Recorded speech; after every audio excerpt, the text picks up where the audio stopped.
successful bottom-up intervention in international law, so this is a success story.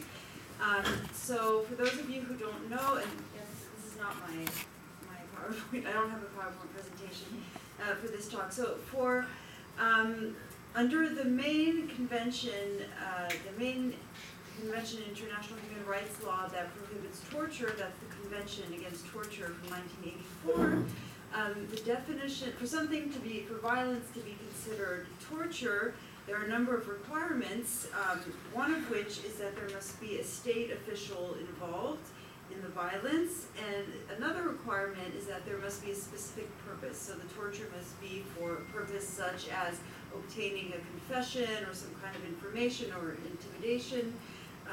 So, you know, the classic scenario is, of course, detention or interrogation by a state official. So the traditional understanding of the prohibition of torture in international human rights law is that it is limited to, and it concerns public violence, violence by the state. So public violence. And what I'm going to discuss today is a very successful campaign by feminist lawyers to change that completely, to expand state obligations under international human rights law so that it now covers domestic violence, so violence perpetrated within the home. So the state is now responsible under the prohibition of torture for not preventing or not addressing domestic violence. So feminist interventions in international law have been the subject of a lot of research, and some of these interventions are very well known. There was intense lobbying by feminist groups and transnational feminist networks around the drafting of the Rome Statute establishing the International Criminal Court. What I'm talking about is something different. It's not a moment of treaty drafting. It's not coming to the negotiation table and trying to promote a feminist agenda. It's a more subtle, progressive change. It's activism before the bodies that interpret the prohibition of torture in international human rights law. So the main bodies are the Committee Against Torture, the Human Rights Committee that interprets the International Covenant on Civil and Political Rights, the Inter-American Court and Commission on Human Rights, and the European Court of Human Rights. These are the five main bodies who really produce, give meaning to the prohibition of torture. And so the activism and the change I'm talking about did not result in any treaty amendment, but rather in decisions, conclusions, recommendations, all sorts of publications from those five bodies that categorize domestic violence as a form of torture, or the lesser category of CIDT, cruel, inhuman, and degrading treatment that is prohibited together with torture. So what I'm going to do in this presentation briefly is describe very briefly these developments.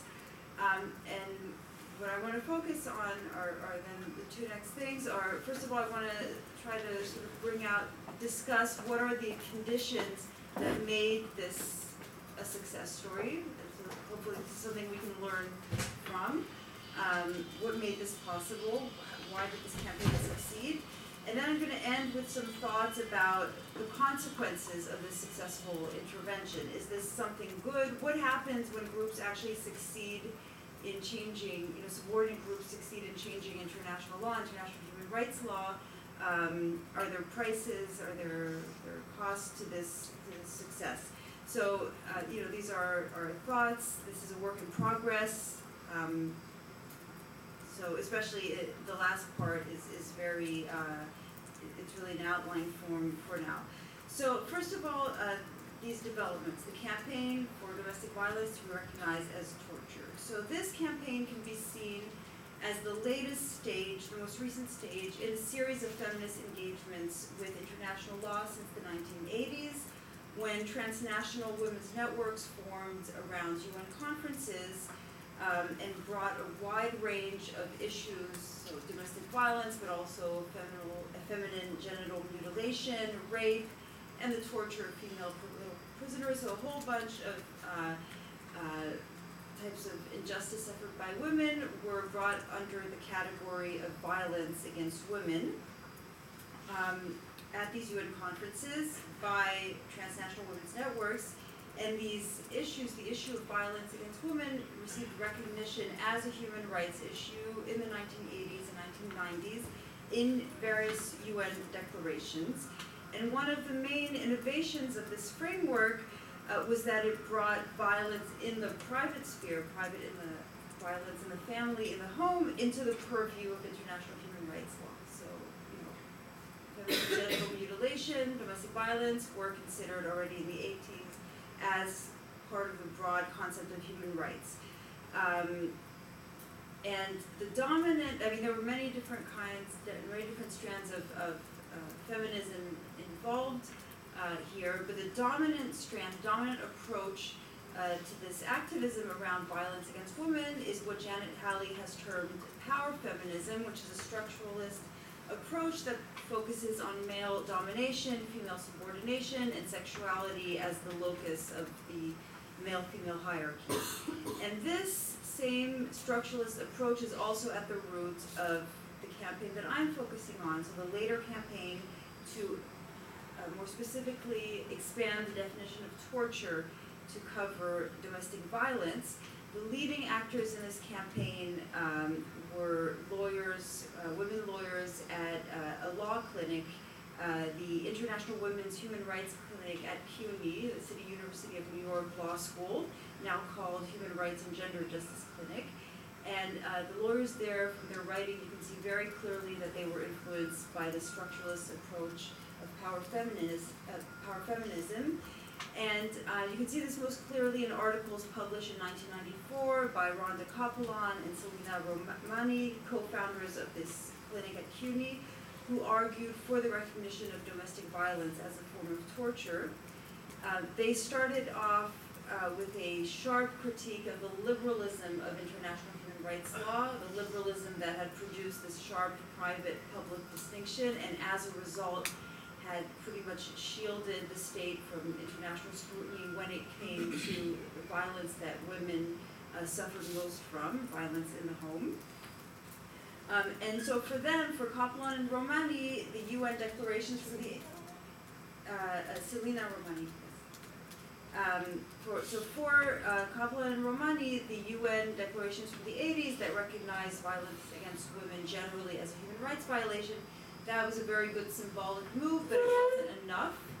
What was needed was to go a step further and go to the heart of international human rights law, torture being the central norm, the highest prohibition in international human rights law, go to the heart of the field and change it, expand it so that it would address women's concerns. And this, on the one hand, symbolically to detrivialize the violence that women suffered from, but also strategically to obtain a tool, maybe not the most effective tool, we know how ineffective international human rights law is, but it is a tool where you can go and you can file reports and obtain some answers and put pressure on the state. So what this means was that while these lawyers started off with a very sharp critique of liberalism, that at the end of the day, their program was reformist and not so radical, because what they were advocating was a turn to the states and to criminal law. Okay, turning to international human rights law to impose obligations on the state. And the specific obligation they wanted to impose on the state was to prevent and mostly prosecute, investigate and prosecute, so use the whole apparatus of criminal law in cases of domestic violence. So by 2007, their vision had been realized.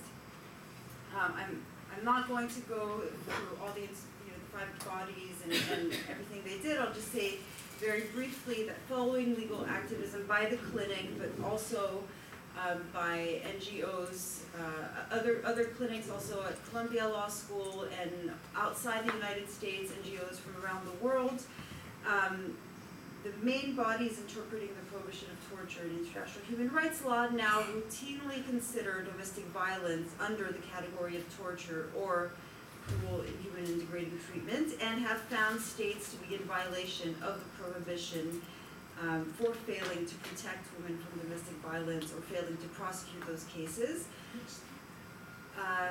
So, for example, the European Court of Human Rights has found states, mostly from Eastern Europe, so there's Lithuania, Moldavia, there are 17 holdings of liability.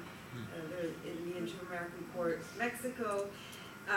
So what I do want to say, what's interesting here is that this success started with the UN bodies, so the least binding bodies, the Committee Against Torture and the Human Rights Committee.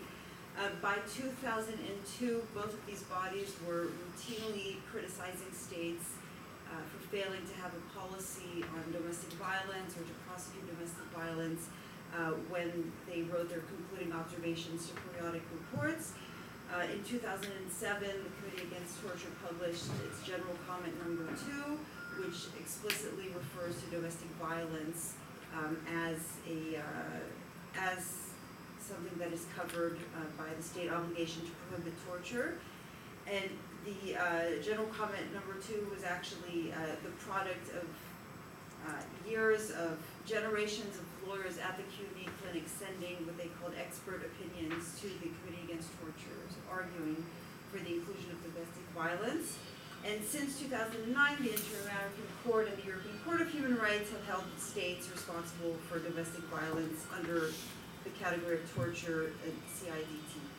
And there are just two interesting doctrinal hooks that the feminists sort of latched onto to make their arguments, two doctrinal legal developments that made this position legally arguable, despite the fact that the Convention Against Torture requires the state official involvement or agreement of a state official. So first of all, there's a very famous decision in 1988 from the Inter-American Court of Human Rights, Velasquez-Rodriguez against Honduras, in which the Inter-American Court held that a state can be responsible for a human rights violation even if it was committed by a private person, if the state's lack of what's called due diligence, so the state's lack of action to prevent or respond to the private person's action contributed to the human rights violation. So this decision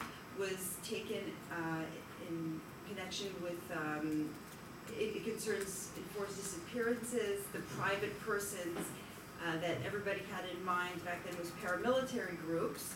But they talk about a private person, and at every single opportunity you will find the feminist lawyers citing Velasquez-Rodriguez and saying private persons are, the state is responsible for the acts of private persons.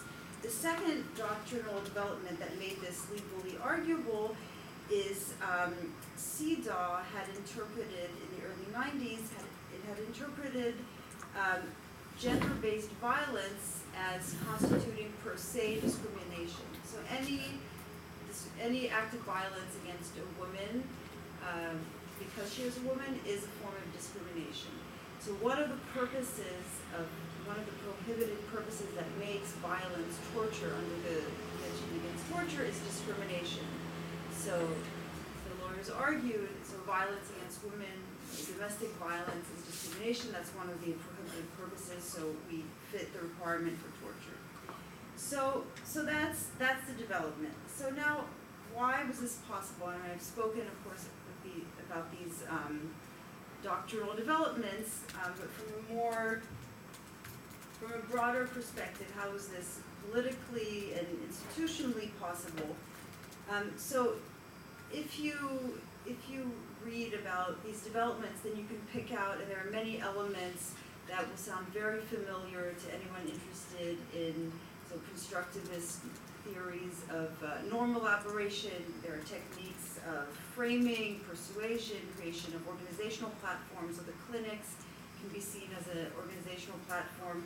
So, this fits the story, the familiar story of norm entrepreneurs, so someone with a clear idea, an ideological purpose, pushing for to realize it in the law. But I'm interested in what I see as more central and very important conditions that made this possible and that actually don't fit the constructivist models.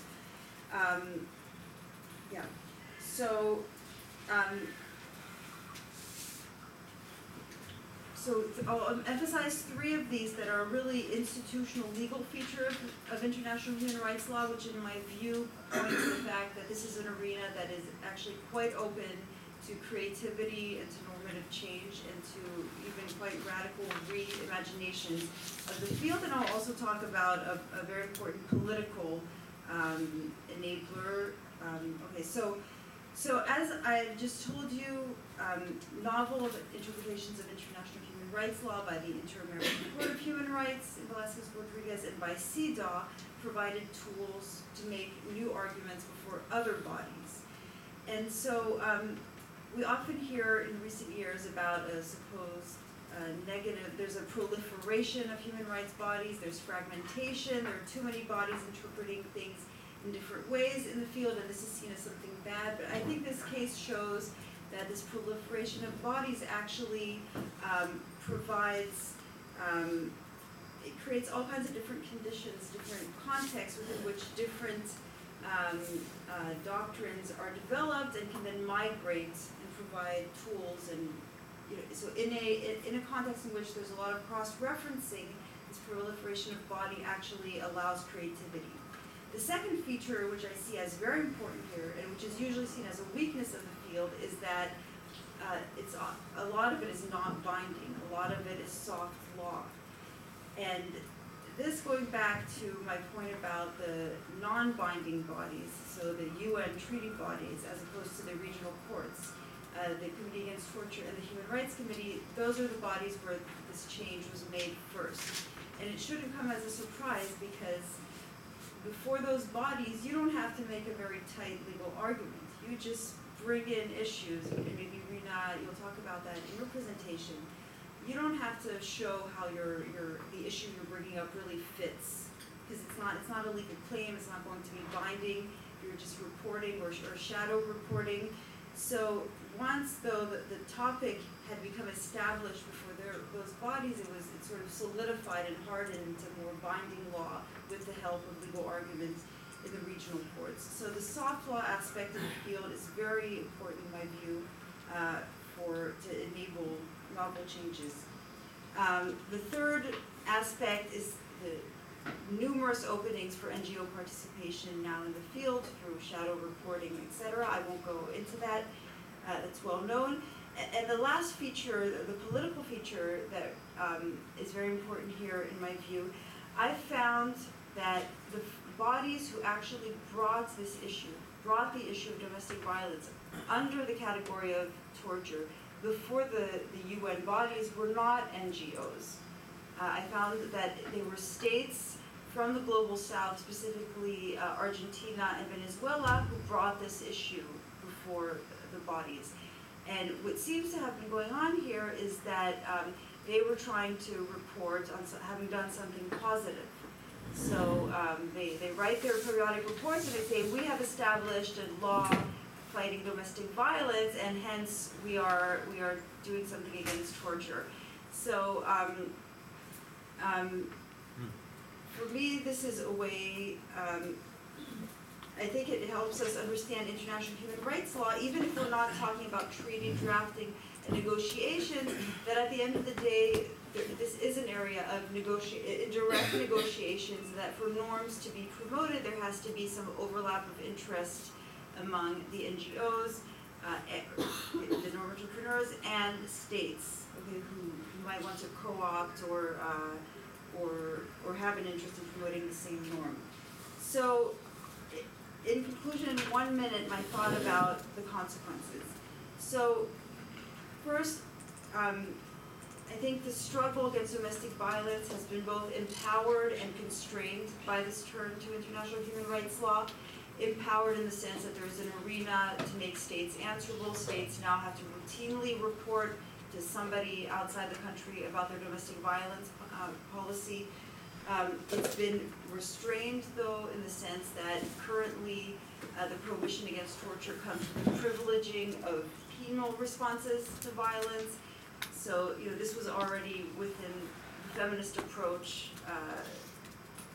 The structuralist approach here was very much geared towards criminal law, but I think turning to international human rights law has reinforced the carceral what has been termed the carceral feminist characteristics of this struggle, and using criminal law as the main tool for domestic violence is today considered a problem. It's not deemed effective by most researchers. Now people are turning away from the criminal law and going more towards community solutions. So perhaps the turn to international human rights law is constraining the struggle. But I'll just finish by saying that despite these limitations, I see this story as carrying a broader, more positive lesson for international human rights law, that it can be reframed and changed from within in ways that are more structural, that address violence in more systematic ways. Because alongside the focus on criminal law, the discussion of domestic violence as torture for these bodies tends to be very systemic. It's not just discussed as, a problem of violent men that need to be imprisoned. It is discussed most of the time in, the NGO shadow reports as deeply linked to economic and racial inequalities. And so the remedies advocated include housing, education, social services, and the tackling of poverty and ethnic inequalities. And this, I think, should give us hope that international human rights law as an institutional arena can be harnessed and changed to tackle complex forms of injustice. Or at least I thought I would end on something positive. So thank you very much.